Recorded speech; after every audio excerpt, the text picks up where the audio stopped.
Welcome back to Rapture Tales. Don't forget to like, subscribe, and get ready for another story you won't forget. Let's dive back to the story. Charlotte Bennett turned 20 on a gray morning that should have marked a new beginning, yet it became the day her childhood ended. The truth she had hidden for months could no longer be concealed, and when her parents discovered she was pregnant, the house filled with shouting instead of celebration. Her mother's voice trembled with anger and disgust, her father's silence heavier than any insult. To them, Charlotte had failed not just herself, but the image they guarded so fiercely. No one asked how she felt or what she needed. They only saw shame. By nightfall, Charlotte was ordered to leave. Her younger sister stood in the corner, phone raised, recording every tear, every trembling step as Charlotte dragged a small suitcase toward the door. The rain outside felt cruel, but not as cruel as the way the door closed behind her. With nowhere to go and no one to call, she walked until her legs gave out, clutching her belly and whispering apologies to the life growing inside her. She found shelter in an abandoned bus terminal, cold and forgotten like she felt. Each night, she wrapped her coat tighter around her stomach, speaking softly to her unborn child, promising that this rejection would not define them. Hunger gnawed at her. Fear followed her everywhere. Yet something stubborn kept her alive. Even when passers-by looked through her, as though she didn't exist, she forced herself to stand again each morning. Days blurred into survival, until kindness found her in an unexpected form. A small roadside cafe needed help, and the owner, Mrs. Florin Harding, saw not disgrace but desperation in Charlotte's eyes. The work was hard and poorly paid, but it was honest. Charlotte washed dishes until her hands ached, saving every coin, refusing to complain. For the first time since being cast out, she felt human again. As her belly grew, so did her determination. She learned how to stretch meals, how to smile through exhaustion, how to endure loneliness without breaking. Mrs. Harding offered quiet encouragement, never asking questions Charlotte wasn't ready to answer. At night, Charlotte returned to her tiny rented room, placing her hands on her stomach and imagining a future where a child would never feel unwanted. When the time came, pain and fear overwhelmed her. She arrived at the hospital alone, shaking, terrified of what would happen next. Nurse Rebecca Moore became her anchor, speaking gently, reminding her to breathe, to believe in her own strength. The hours were long and brutal, but when Charlotte finally heard her baby cry, everything else faded. She named him Ethan, holding him close as tears streamed down her face. In that moment, rejection, hunger, and fear no longer mattered.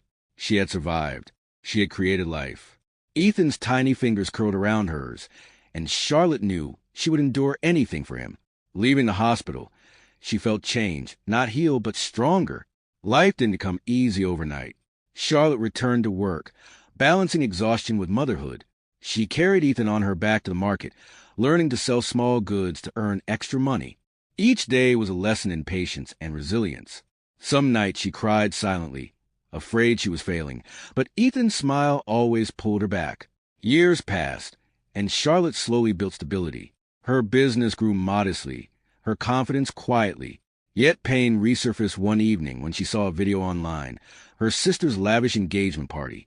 Her mother's voice rang out proudly, declaring she had only one daughter worth celebrating. Charlotte felt erased all over again. She turned off the phone and held Ethan close. She refused to let bitterness poison what she had built. Instead, she poured herself into work and motherhood, teaching Ethan kindness, humility, and courage. The past hurt, but it no longer controlled her. Then the day came that changed everything. A grand convoy rolled into the market, drawing attention and whispers. At its center stood a man Charlotte never thought she would see again, Alexander Kingsley.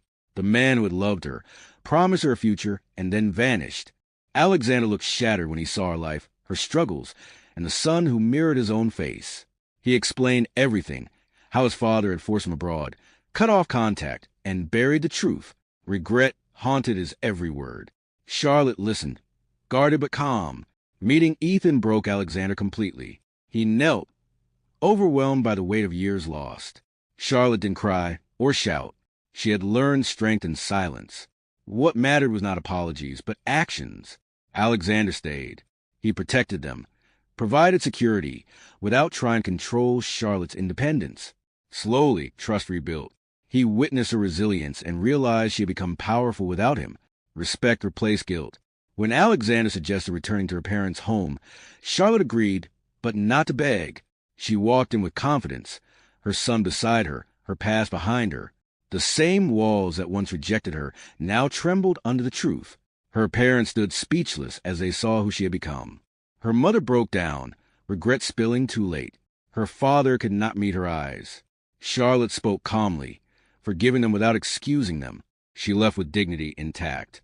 Charlotte's life transformed, but she never forgot the girls shivering in the bus terminal. With Alexander's support, she founded the Ethan Women's Center, offering shelter, skills, and hope to young mothers abandoned like she once was. Her pain became purpose. Standing before women whose stories mirrored her own, Charlotte felt whole. She was no longer defined by rejection. She was a survivor, a leader, a mother who turned abandonment into an empire of hope. Her family had cast her out, but they had unknowingly set her free. That's all for today. Like, subscribe, and see you in the next episode. Stay tuned.